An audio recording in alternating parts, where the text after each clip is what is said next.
دنیا موسمیاتی تبدیلی سے دوچار، ترکیہ کا زیرو ویسٹ منصوبہ، گہرے اندھیرے میں روشنی کی کرن۔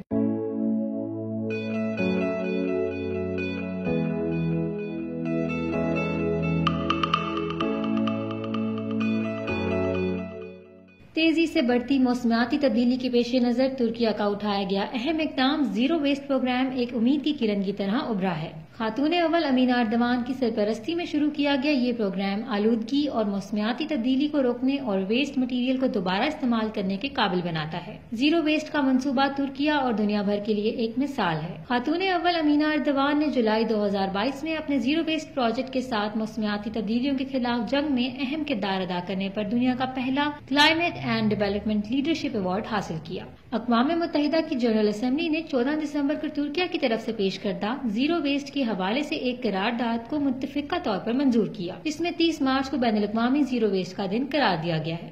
اقوام متحدہ کے سربراہ کے مطابق ایک ایڈوائزری بورڈ کمیٹی قائم کی جائے گی جو ماہرین پر مشتمل ہوگی، جنہیں ان کے علم، تجربے اور مہارت کی بنیاد پر منتخب کیا جائے گا تاکہ زیرو ویسٹ کے اقدام کو قومی سطح پر اور دنیا بھر میں متعارف کروایا جا سکے۔ انطونیو گوتریس نے اقوام متحدہ کے رکن ممالک سے اس منصوبے کو عالمی سطح پر وسعت دینے کا مطالبہ کیا ہے، کیونکہ ماحولیاتی تبدیلی موجودہ دور کے سب سے اہم مسائل میں سے ایک ہے۔ ترکیہ زیرو ویسٹ منصوبے کے تحت بہت سے اقدام کر رہا ہے۔ خاتون اول امینا اردوان کی زیر نگرانی متعدد پروگرام منعقد کیے جا رہے ہیں تاکہ لوگوں تک آگاہی پہنچائی جا سکے۔ 2017 میں جب یہ پروجیکٹ شروع کیا گیا تھا، تب سے جنوری 2023 تک ترکیہ میں 16.5 ملین ٹن پیپر گتے، 1.5 ملین ٹن شیشہ، 4 لاکھ ٹن دھاتیں اور 1.5 ملین ٹن نامیاتی اور دیگر فضلہ کو ری سائیکل کیا جا چکا ہے۔